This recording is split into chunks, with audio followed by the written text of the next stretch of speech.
Yeah. Yes, sir. Trooper Boncho, State Police. This is Trooper Monroe, State Police. Today's date is March 8th, 2023. Time now is 1:07 p.m. I'm here with Deputy Sprankle. Sprankle. Could you spell your last name for me, sir? Sprankle. Your first name? Brian, Bryan. Alright. Do you know your driver's license number off the top of your head? Do you have your wallet with you? It's out. Okay, I'll get it from you. What's your date of birth? December 4th, 1970. And that makes you 52? I feel right all day with that. Do you have any college or I have a master's degree. you have a master's degree? Okay. In what? I'm just curious. Public administration. Oh, that's awesome. Good for you. Learn a thing from me. Okay.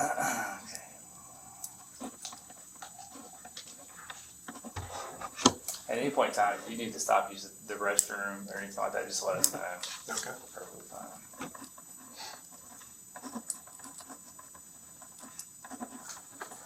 Do you know my deal? It's on the phone. Got the LA wallet out? Yeah. Wait, I got a picture of it. That's what I was doing until the LA Wild app came out. Mm-hmm.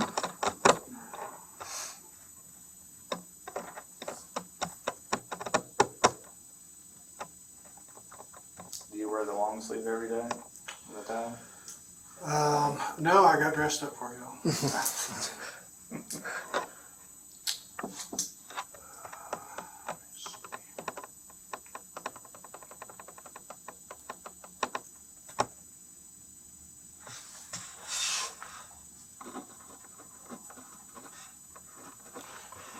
If not, that's fine. We can get it in a minute. Yeah, we'll get it afterwards. Don't worry Okay. about it. We'll grab it afterwards.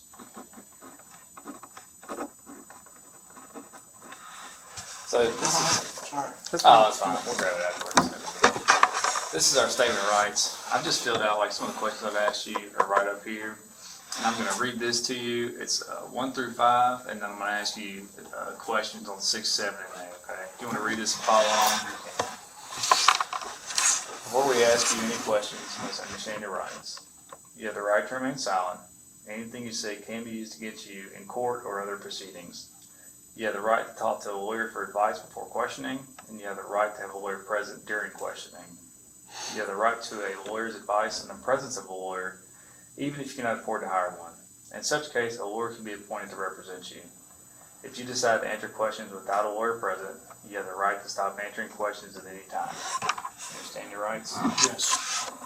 Are you willing to answer questions at this time? Yes. Has any threats or promises been made to you, or has any pressure of any kind been used to get you to answer questions or give up your rights? All right.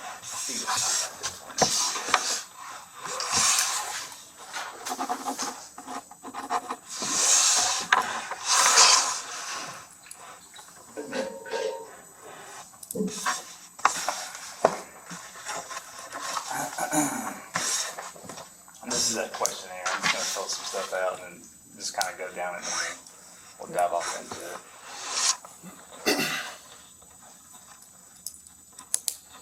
Let's see. 12. Alright. What's your badge number 1449. and your radio call sign? 105. Okay. You work for the Bossier Parish Sheriff's Office. Correct. What's your current assignment there? I'm a patrolman in the FTO and the drone team leader.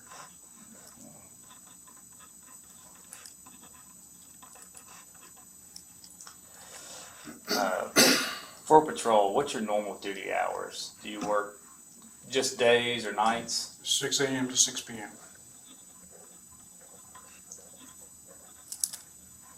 And so with that being a 12-hour shift, do you rotate? One week you work 2 days, the next week you work 5 days? Close. It's 2 days on, 2 days off, 3 days on, 2 days off. Okay. So your off days are kind of dependent upon which week of Which the pay day of the period week. you're in and everything. That's correct.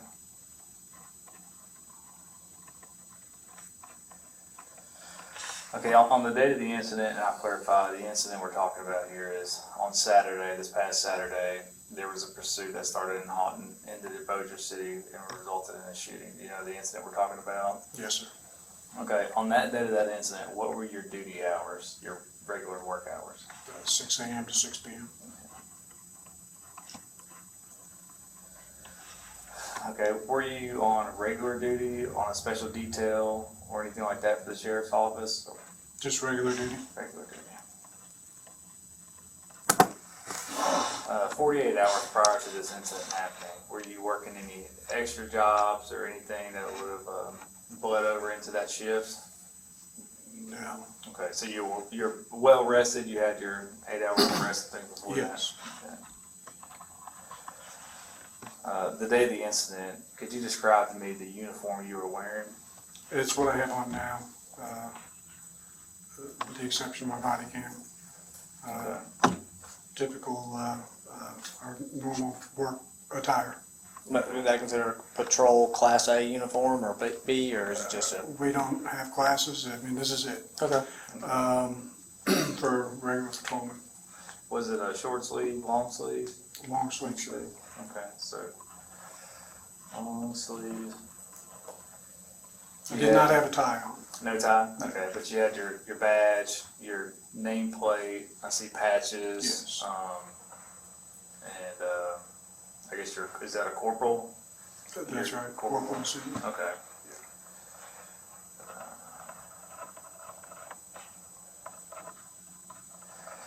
And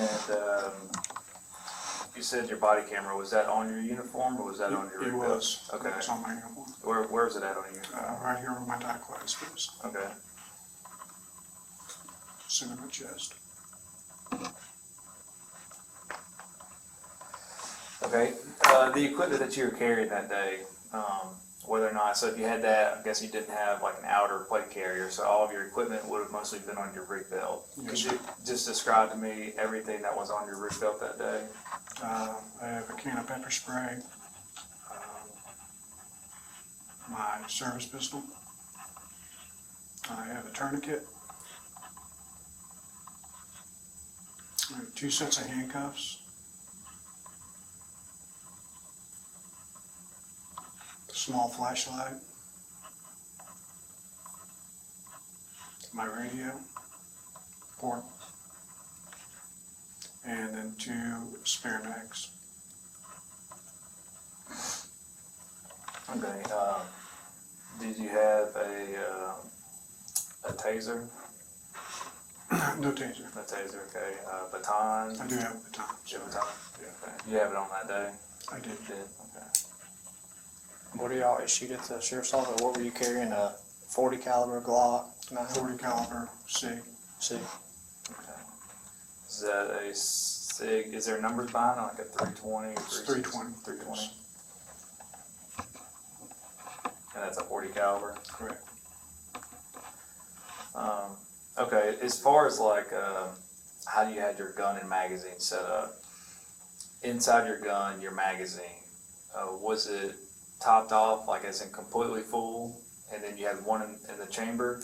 Correct. Is that accurate? So, do you know how many bullets are in one magazine for y'all's guns? 14. 14. So, you had 14 in the magazine and one in the chamber, so that's 15 with the gun. Correct. You had 2 other magazines. Correct. Were they topped off also? Yes, sir. 14 and 14? Okay.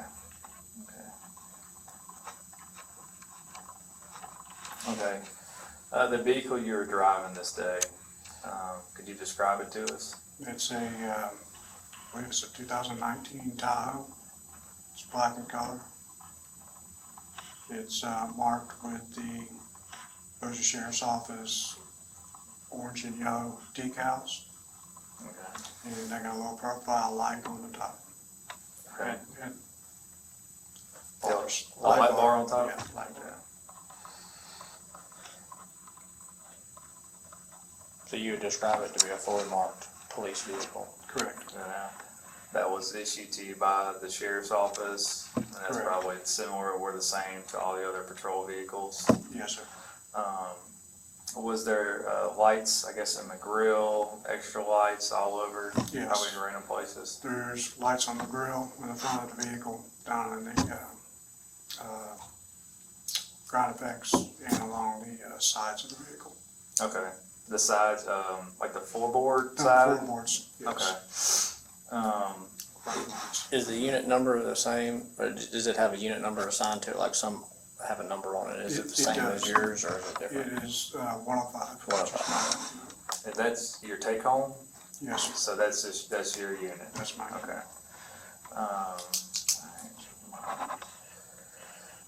Did you have any occupants in your unit that day? No, sir. Whether it be you were FTOing somebody or any civilians? No, sir. Okay. Do you have an in-car camera in your unit? No, Okay, no in-car camera. no, sir. Do you have, is there one maybe over like the prisoner area? Is there a camera back there? No, sir. There's no cameras inside my vehicle. Okay, so all the cameras you had was your body camera? Yes, sir.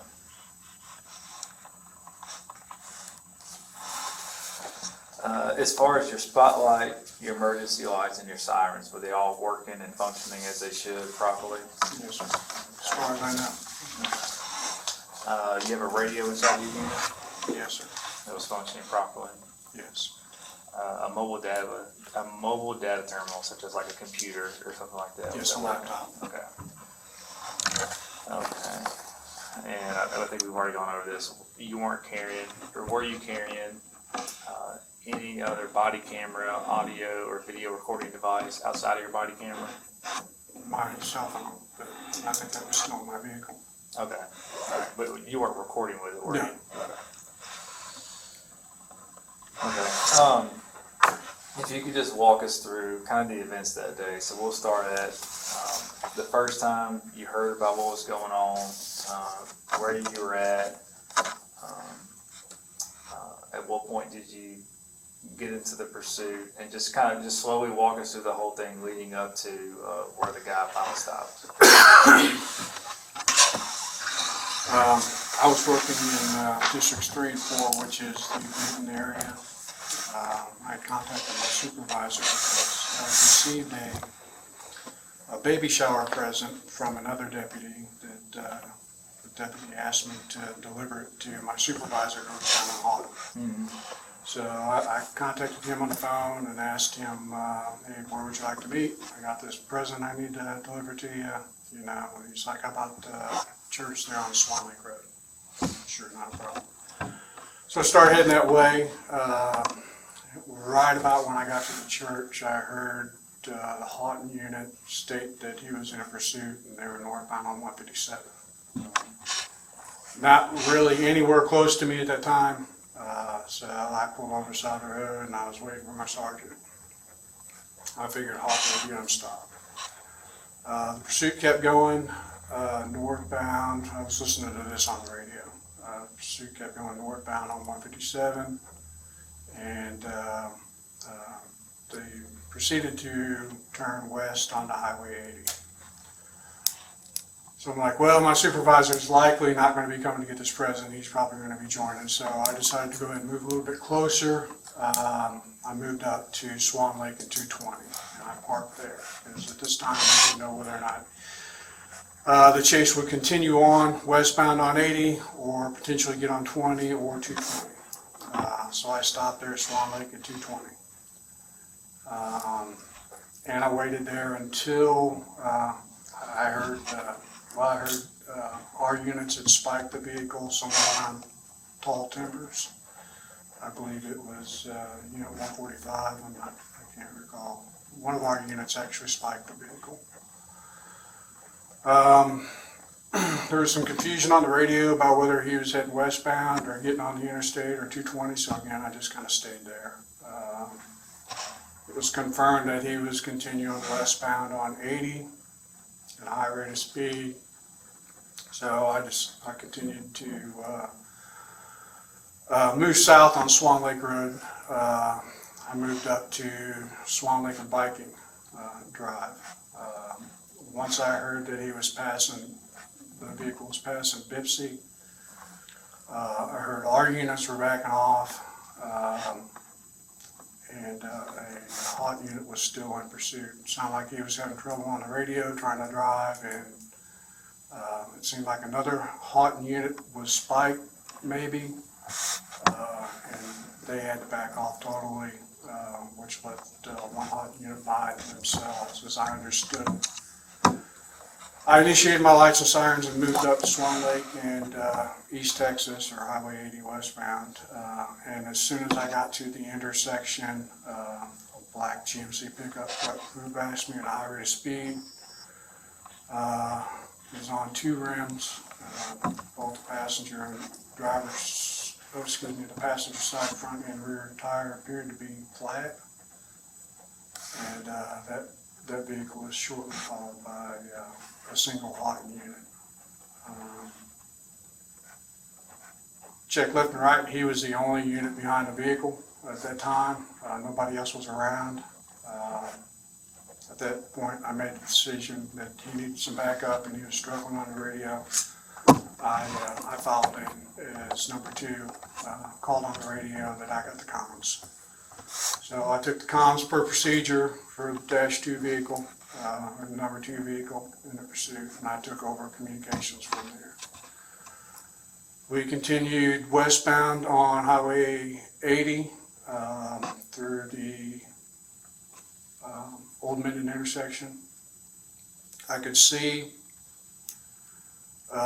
the vehicle was fishtailing. It looked like he was trying to run vehicles off the road, or he was attempting to evade, or I'm not sure what he was just driving very erratically in and out of traffic. After we made it through the Old Minden intersection, I could see traveling eastbound 2 Bossier City units. They had their lights on. They were side by side coming eastbound toward us.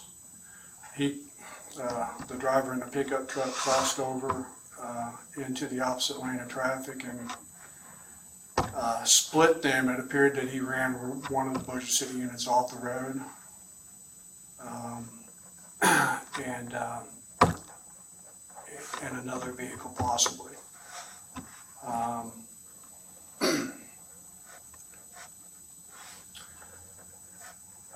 He got back into the westbound lanes. Again, he was swerving. I was expecting him to crash out at any time. It looked like he was having difficulty maintaining control of the vehicle.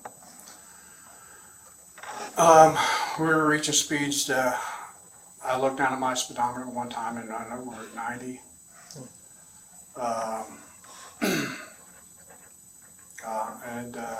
Just trying to keep up. At some point during this, right after the GMC ran 2 Bossier City units off the road, my supervisor told me to back off, let Bossier City take it. He said that over the radio. But like I said, it was just a matter of time before he was going to crash out. So I did back off a little bit. Fortunately, about that time, we were coming through the airline in East Texas intersection. I knew that to be the busiest intersection in Bossier Parish, so I figured he was going to crash there. He did. There was a minor accident there. One vehicle hit him in the rear driver's side quarter panel, and I believe another vehicle rear-ended vehicle number 2. Because I had backed off a little bit, I was able to work my way around that accident. Houghton continued on. Somehow they escaped without getting into a wreck there. I'm not sure how. My attention went to the wreck, and then I turned back and both the pickup truck and a Houghton unit and made it through. Again, regained speed. Observed another accident there at Twin Cities at that light there. Time I got just past Twin Cities Car Wash there at Pierre Bossier Mall, I just about caught up to the Houghton unit. I could tell we were coming up on the Benton intersection, and I knew he didn't have anywhere to go. Traffic was backed up pretty good ways. the black GMC pickup truck tried to move right to get around the parked vehicles. I guess the hot unit was about 100 yards back from it this time, and I was probably 50, 75 yards back behind the hot unit. When the black GMC swerved right, I believe because he didn't have any tires, as he swerved, his passenger side rear or front passenger side made contact with the curb, causing him to flip over onto his side. He came to rest upon a telephone pole. So I was expecting a fatality at that time, or at least somebody that's seriously inside of it. You know, keep on going. Yes, sir. Yes. Yeah. The hot unit stopped just, excuse me.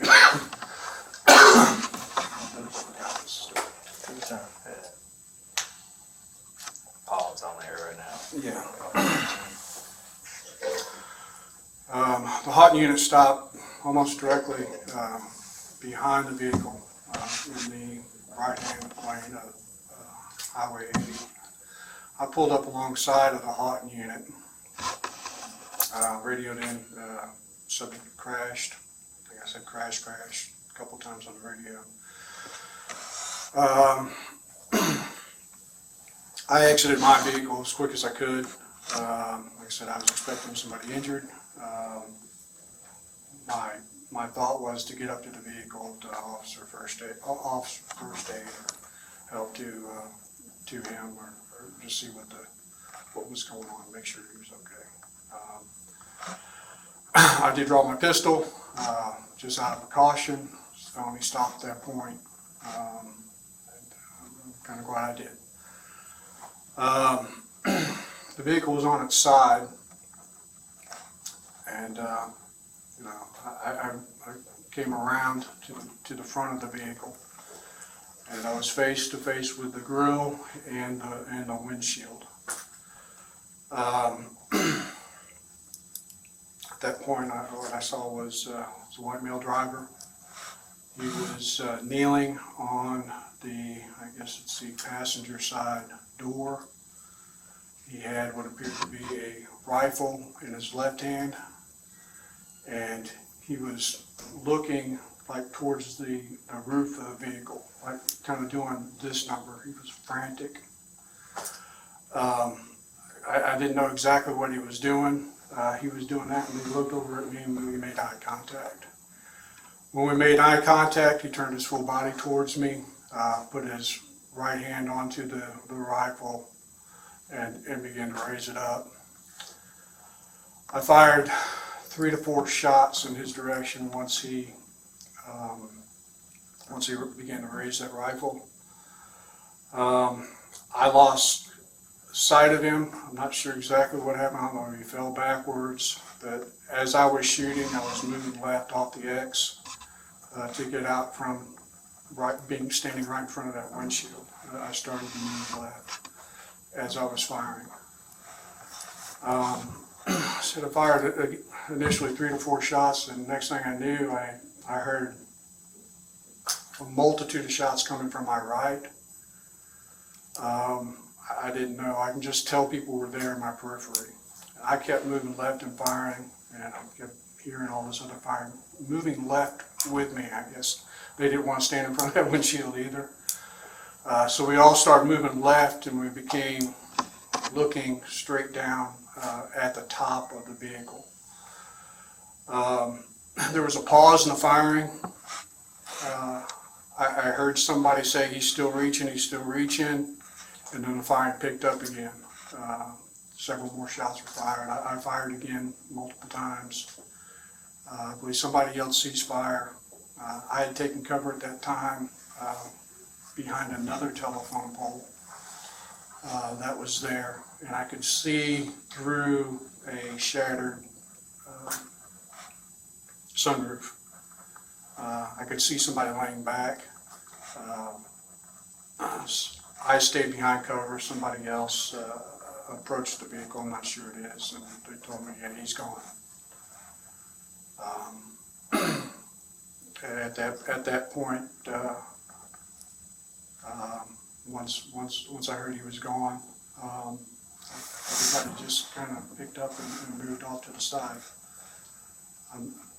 I'm not sure if somebody came up and grabbed me or somebody walked me away. I can't remember at that point. But the next thing I knew, I was standing next to maybe my supervisor or somebody else that said, "Come on over here, have a seat."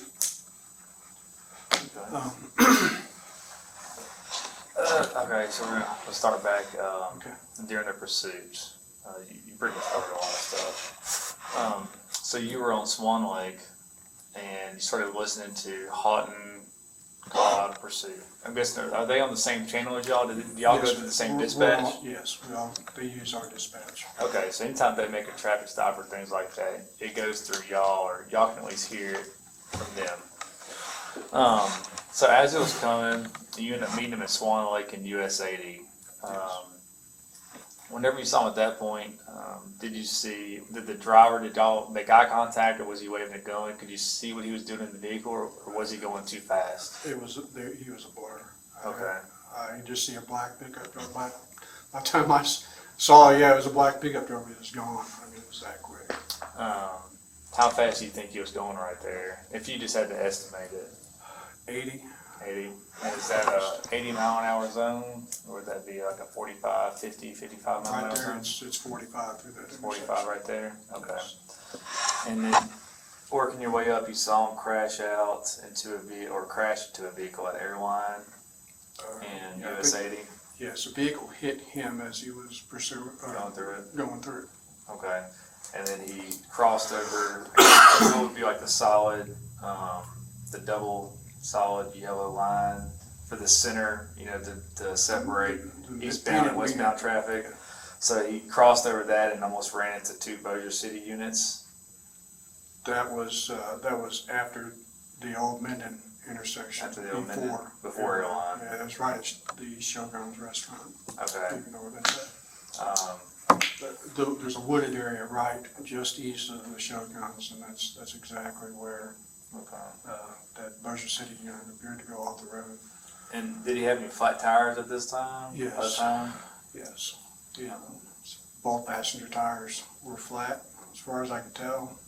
Okay. Do you have any more questions about the?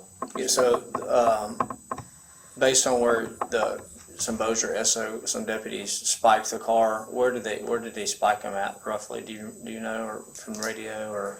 From what I understood, it was near the Tall Timbers intersection. That's right, you said that. Yeah. Okay. And was there ever radio traffic as far as what they were pursuing him for, or stopping him for, or anything like that you can recall?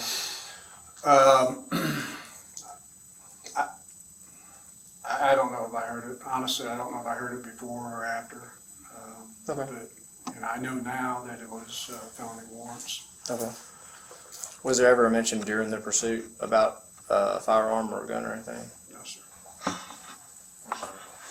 So once the vehicle crashed, I think you touched on it. He hit a telephone pole or a pole in a parking lot.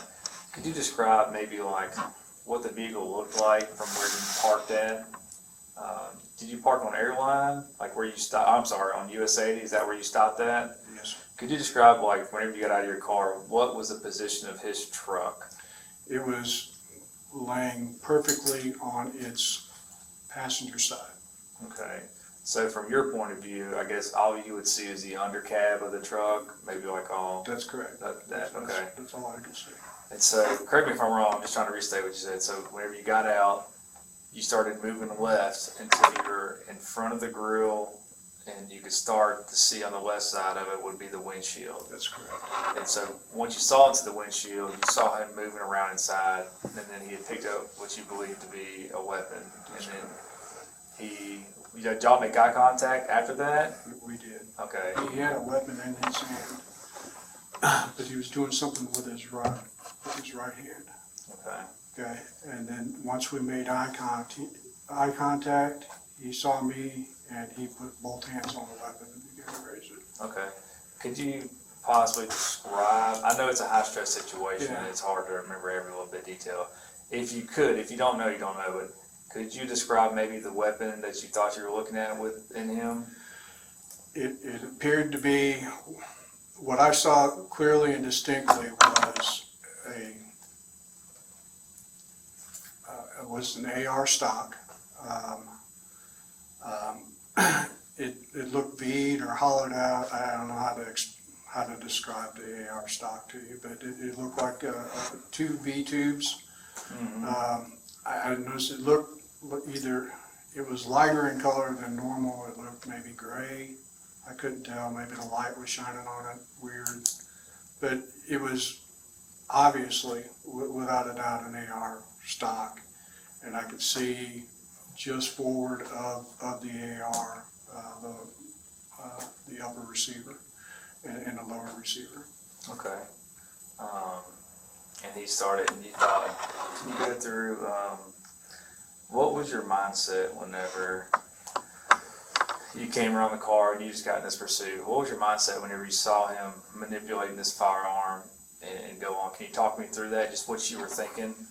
So I was running up there to help. I was expecting a body, honestly. I was expecting a fatality. I was expecting the cab of the vehicle to be crushed in, because I could tell that he had hit a telephone pole, so I wasn't expecting the cab to even be intact. I was shocked first to see that the vehicle was intact.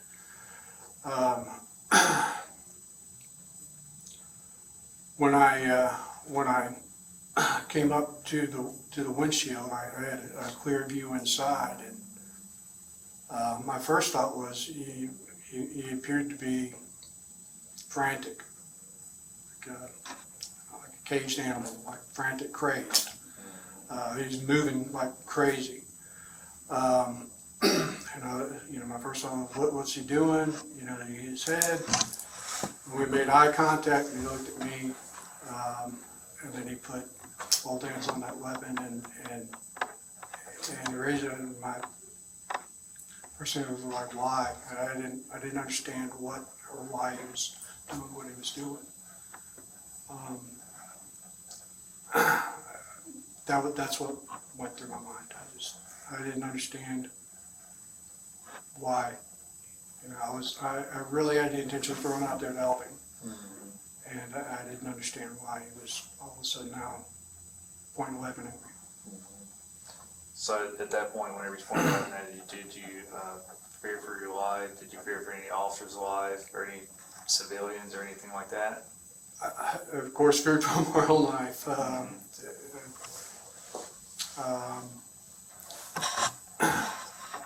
He was fixing to shoot me.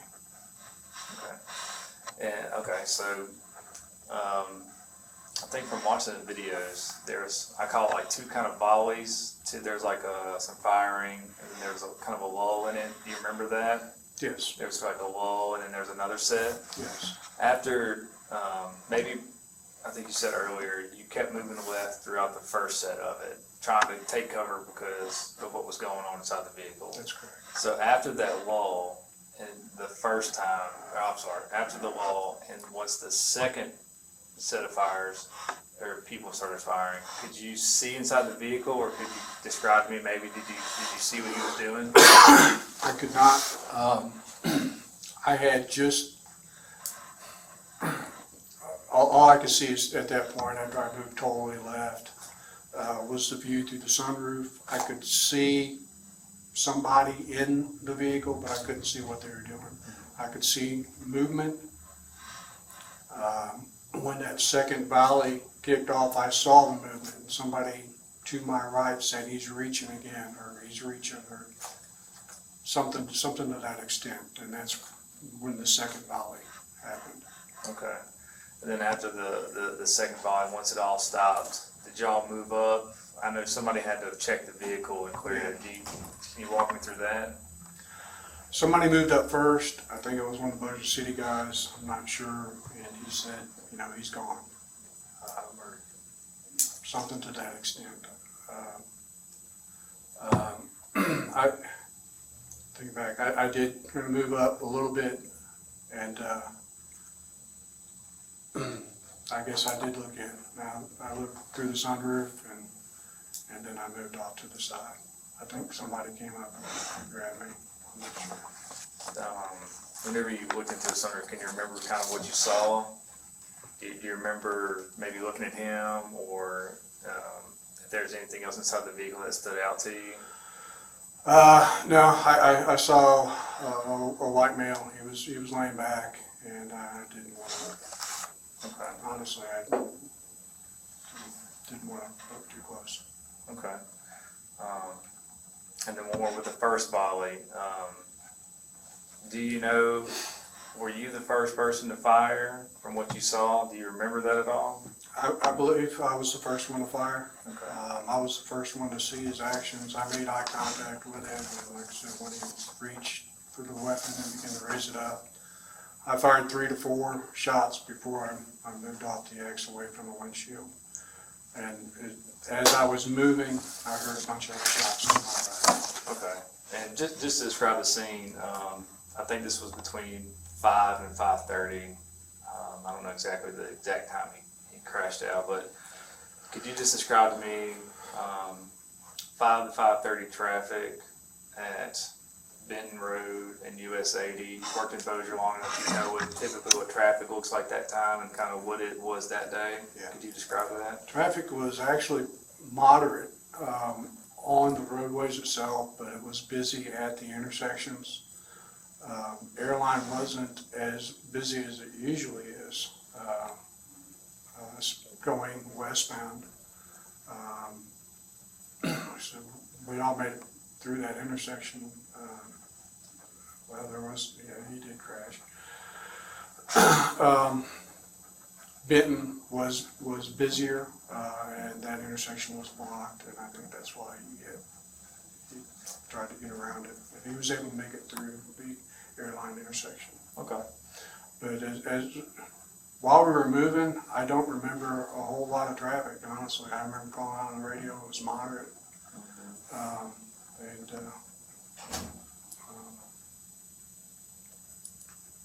Yeah, surprisingly moderate, I guess, for that time. Okay.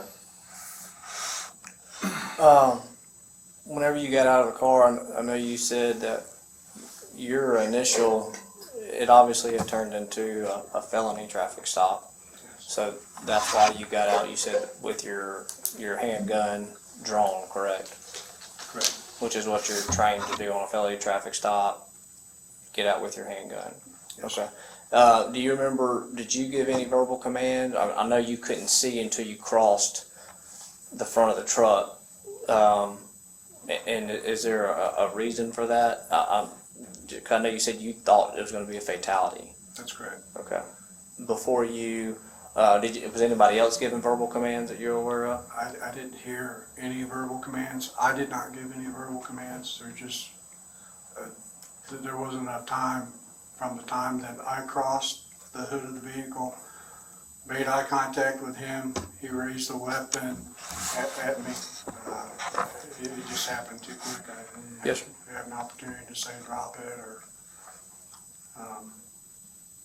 I didn't hear any other verbal commands either. Okay. When you initially crossed the threshold or the grill, and you said you first saw him and he was kind of acting frantic, Yes. did you saw the weapon then too? I saw something in his left hand, but it didn't register until he came around with his right hand and put both hands on it. Right. So but now looking back on it, do you think he had the gun in his hand at that time? I do. He had something in his left hand at the time. He had to. But you didn't fire at that point No. because it wasn't a threat. It didn't register what it was. Right. All I can see is just crazed movement. I could tell he had something in his left hand. And when he came around with his right and took that position, I was like, holy crap, that's a gun. Holy crap, he's about to shoot at me. Right. And it was that quick, and I didn't even have time to say anything or do anything. Yes, sir. So at the time you saw that, you were going to try to render aid to him, and then you saw him raise up what appeared to be an AR type platform gun. Yeah. Did you feel in that moment, did you have any other option at that time? I didn't have any option at all. He was fixing to shoot me. Yes, sir. Looking back at the position of the vehicle, I've been kind of playing it over in my mind what I thought, why he was acting frantic or what he was doing. I believe he was trying to make his exit out of the sunroof. I think that's what he was doing with his right hand. I think he was trying to clear some glass away. He had the AR in his left hand. It was kind of down low. And this is just speculation on my part. He had his AR in his left hand. He was trying to clear glass away off the sunroof, and he was fixing to try to get out. And as he was doing that, he caught me out of the corner of his eye, and that's when he had that panic look on his face, like he knew he was caught or trapped, and that's when he came around and he was going to try to shoot me through the windshield. So at that point, are you, correct me if I'm wrong, approximately like in the middle of the road, your person? I'm standing fully exposed right in the middle of the road, So right in front of his windshield. You didn't have any cover or anything? No, that's why I moved left. Okay. So then there's the first volley, and then I think you said there was a second volley, and you cleared that up. Whenever you heard, I think Detective Anche may have asked you, when you heard he's still moving, and then you also saw some movement, what did that make you think as far as he's still moving? He's still reaching. He's still trying to lift up his weapon. Okay. That's what I understood it as. The other officer saying to the rest of us is he's still reaching. He's still trying to lift his weapon up. I think that's what everybody on that was there understood. Yes, sir. Did you ever hear the suspect shoot or anything that you heard? I know it all happened quick. Ever? I did not. Like I said, I fired first. I fired as soon as he was starting to bring it up. I don't think he had the opportunity to get any rounds off at me. I did read a news report, and I've heard other people say that he did get some rounds off. To be honest, I don't know if he did or not. Yes, sir. I think that's all the questions we have. Is there anything that you think we might have missed or left out that would be important that we should know?